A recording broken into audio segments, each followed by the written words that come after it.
profoundly deaf people depend on South African Sign Language. Now, thank goodness that is now our 12th official language, which is fantastic. However, it is very, very expensive to have a sign language interpreter in every classroom, for instance. So we had to come up with innovative ideas in terms of how to make South African Sign Language interpreters accessible, but also affordable.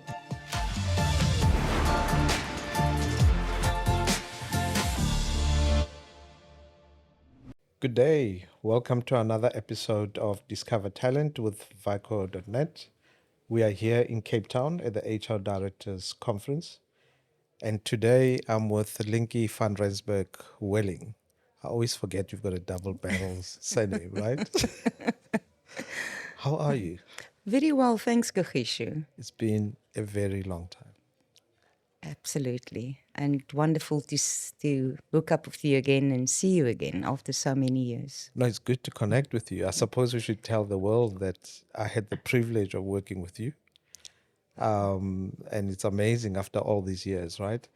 In between, you've attained your doctorate? That's correct, yes. Yeah. So it's Dr. Lientjie Van Rensburg-Welling, right? Congratulations, by the way. Thank you. And you are leading an organization, NID Training. That's correct, yes. The organization has got quite a bit of a history in that it was a department of the National Institute for the Deaf. Okay. Now, NID was established in 1881. Wow. So quite a bit of history there to protect and look after. But the mother organization only catered for people with hearing disabilities. Okay. So in 2021, NID Training became an independent, non-profit company catering for all disabilities. Okay. So it has become an inclusive Yes. organization. Yeah. So it's not just for the deaf. You've got the visual impairment and other categories of disabilities. That's correct, Okay. yes. Yeah. And where are you located? So our administrative offices are based in Worcester. We do have an agriculture campus in Worcester, but the main campus is based in Parow in Cape Town. Now, of course, we don't just do training in the Western Cape or in Worcester in Cape Town. We do have a national footprint. And we prefer to take our training services specifically to rural communities where those skills are needed. Okay. That makes sense. And I think that was an important clarification in terms of your national coverage, right? And what is the state of, I suppose, or maybe before we get into that, let's talk more about what your organization does. Where I wanted to go to was how it supports the world of work, right? Yeah. And some of the challenges in that respect. Well, Kagisha, the purpose of our organization is to address the 85% unemployment rate among people with disabilities. Now, we all know the statistics in South Africa in terms of youth unemployment.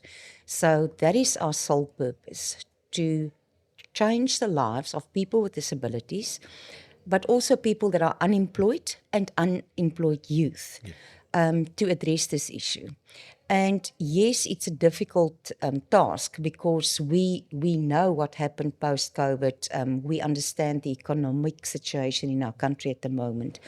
But through our networks that we have with Corporate South Africa, we bring our communities and our beneficiaries together and create a bridge between the beneficiaries and Corporate South Africa to support, not just with training and skills development, but also work placement and aftercare after the training intervention. Okay. So your cohort is post-matric? That's correct, Okay. yes. And you focus on that before channeling them into the workplace. Yeah. And typically, what would be your challenges in that respect, right? I would imagine that integration, let alone for those that are abled, you mentioned some horrific numbers now around the unemployment rate, around the disabled. And I'm sure there's a lot of barriers to entry that you are having to manage on a daily basis? What's important to understand about the living world of people with disabilities is there's no blanket approach. So we have developed quite a unique model, and we call it disability mapping. Okay. In simple terms, that means look at your typical work environment first, look at the type of disability that will best be suited Yeah. for that kind of working environment, Yeah. and then look at the program that would be most suitable. It's quite an intense process because most people think disability, and like I've mentioned before, then they have this blanket approach. But within every category of disability, one need to look at the different needs, one need to look at reasonable accommodation, accessibility, etc. So what we do is quite a lengthy process. We work hand in hand with our clients. And it's not just about reasonable accommodation or the health and safety issues that needs to be addressed in a workplace. It's also about having engagement sessions with the non-disabled colleagues so that they understand the type of disability and how to engage with a new colleague with a disability. Yeah. And again, that's important because the emphasis has been almost like the disabled and how they integrate, forgetting the other side of the coin, which is hang on, who do they live with on a day-to-day basis? Who do they stay with on a day-to-day basis, right? And how are they understanding their role, in that model, in order to have total effectiveness, Yeah. in that regard. And technology, let's talk technology, right? And the role of technology in training and in what you do. Is it assisting your work or even the integration into the workplace? How's that going? It's a very interesting question. If we look at technology, obviously there's different technologies available for different types of disabilities. But let me give you an example. For people with hearing loss, you get two different categories. Obviously, profoundly deaf people depend on South African Sign Language. Now, thank goodness that is now our 12th official language, which is fantastic. However, it is very, very expensive to have a sign language interpreter in every classroom, for instance. So we had to come up with innovative ideas in terms of how to make South African Sign Language interpreters accessible, but also affordable. So we have created an interpreters hub at our Worcester campus. Okay. And through technology, we can broadcast all our classes from Worcester, or actually wherever you are in the world. So the sign language interpreter sits, for instance, at our main campus, and through technology, the sign language facilities are available in any town or city of South Africa. Okay. So that's but one example. Yeah. So you could be sitting here and potentially interpreting and doing sign language for, let's say, an event in somewhere else in the world. You can, however, one need to understand that there isn't a universal sign language in the world. Okay. It is different for every country. If we look at South Africa, for a basic sign like Apple, Yeah. there's 9 different signs. Yeah. So there is no standardized version of sign language. And that's why it's important that we don't just record parts of a program and then have a sign language interpreter signing the text or so. One need to read your audience and make sure, find out from which region of South Africa or province they are, because those signs do differ. Okay. But the point is it's possible, right? Yeah. In the same way that, so where I'm contrasting it is like having a call center here servicing India, US, elsewhere. So in as much as it's rooted here, you still may be required to have an understanding of an Indian language, That's right? correct. Yeah. And the recipient, on the other hand, wouldn't know where you were. You know, there might be one or two things that give it away, but they would actually think you were next door. Yeah. So if we made those progressive improvements, build in the nuances, we could actually just be rooted here and provide these services everywhere else. No, Totally. that is fantastic to know. And in preparing, let's call them your graduates, right, into the world of work and reducing this unemployment rate or increasing their probability of employment, are we preparing them for future skills as part of your training so that they are employable, especially in these, fast technological digital careers and so forth that are now, in high demand? First of all, we keep a very close tab on critical and scarce skills so that we train for future employment. But if we look at our beneficiaries with disabilities, then it's important to focus on life skills. We treat our students from day one as if they are employees. So they go through a whole range of short courses. And the first one is the Basic Conditions of Employment Act. And it might sound strange at this stage, why then go through all these acts and legislation, but so that it's for them to understand I might have a disability, but that doesn't mean that I'm excluded from the requirements of the Act. I'm going to be treated as an employee from day one. Yep. So it's that element to prepare them for the workplace. It's to understand workplace rules, workplace culture, how to engage with my colleagues. And then there's also a whole range of other programs that we do, like consumer finance education, understand how to do a budget, how to conduct myself in an interview, how to apply for a job.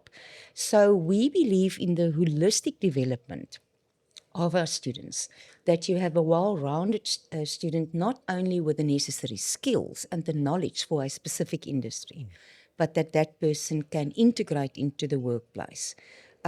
Together with that, we've also developed a whole onboarding process that take you step by step through how to onboard people with disabilities.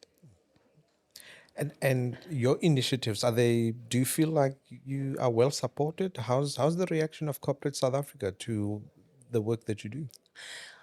Kagisha, I can only say that we are very blessed in that we have about 55 corporate companies supporting our different programs. Now, in some cases, these companies do absorb learners after the training intervention. But if a company don't or aren't in a position to absorb, then we support our students with aftercare services and we assist them and in finding jobs, guide them and coach them through interviews, etc.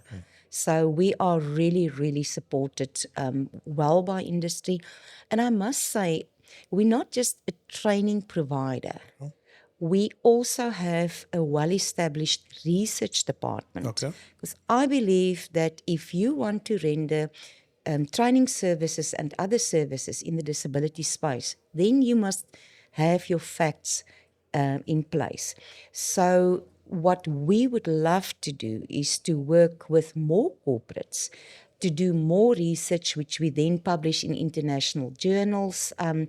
We've also recently developed a disability inclusion manual, which is available on our website, which we have developed specifically for universities, TVET colleges, other training providers and industry so that they can benefit through the research that we have done. Oh, okay.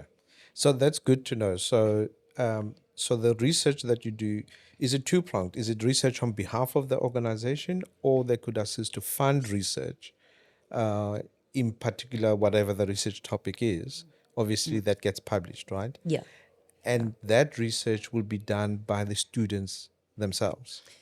We have a research team and the students assist with the research, but what we're trying to get to is scientific research that can be used by industry Yes. going forward. Yeah. Yeah. but by extension, it's skills development for the students as well. Absolutely. Because it's important that we connect those dots, right? Yeah. That the corporate sector equally, or employers at large, by the way, whether small, medium, or large, because we tend to focus on the large. Whereas what you're also saying is that if you're a small entrepreneur, there's actually good skills out there, right? They just need to be in contact with yourselves and explore, and they'll be pleasantly surprised. Yeah. And what is the typical feedback that you getting? I'm sure post placement and so forth, good or bad, right? There's always two sides, as I normally say. What are typical challenges they face in the organization? But I'm sure there's some good happening as well and observations. I think it's always good to ventilate those as well. What feedback typically are you receiving? Like you said, there is definitely two sides of the coin. Before we started with adding short courses to the main program, if I can call it that, typical challenges would be students showing up late for work, asking the manager, when am I going on leave? Those typical little things. And that's why we've enriched our programs with all these life skills that we're adding. After we've done that, the feedback became more positive. But there are some interesting things where employers come back to us and say that people with disabilities are more loyal towards the organization. They're looking after their jobs. Once you break down the barriers between disabled and non-disabled and people understand each other in the workplace, it actually becomes fun for them to work together. So we now get situations where our clients approach us to say, for instance, I'm opening a new factory. I've got to appoint 40 people, but 10 of them must be people with disabilities. Not even 2%. Yeah. 10 of them. Yeah. And then we work hand in hand with those teams. Yeah. And your success story is really when you work with your executive teams, your operations teams, and the colleagues that are going to work with these new colleagues, that you have a proper onboarding process. And then there's a great success story in that approach. Yeah. No, thanks for that. And that's a good testament to the quality of training that you guys are doing. Because if a client comes back, right, and they say they want more, they're not doing you a favor. That's seeing productivity going up. Yeah. So well done to the institution, and certainly well done to those that are doing the work as well. This is very encouraging, to say the least.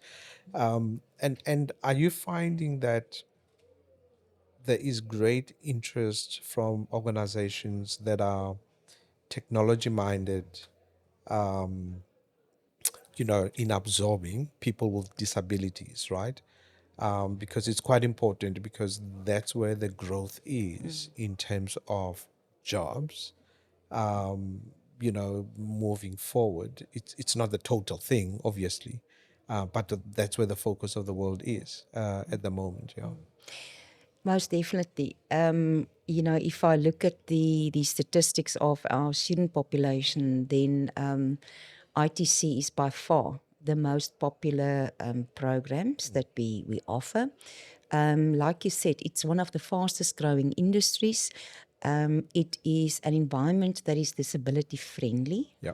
And yes, there are definitely job opportunities in that space. So it is one of our most popular programs that we offer. Yeah.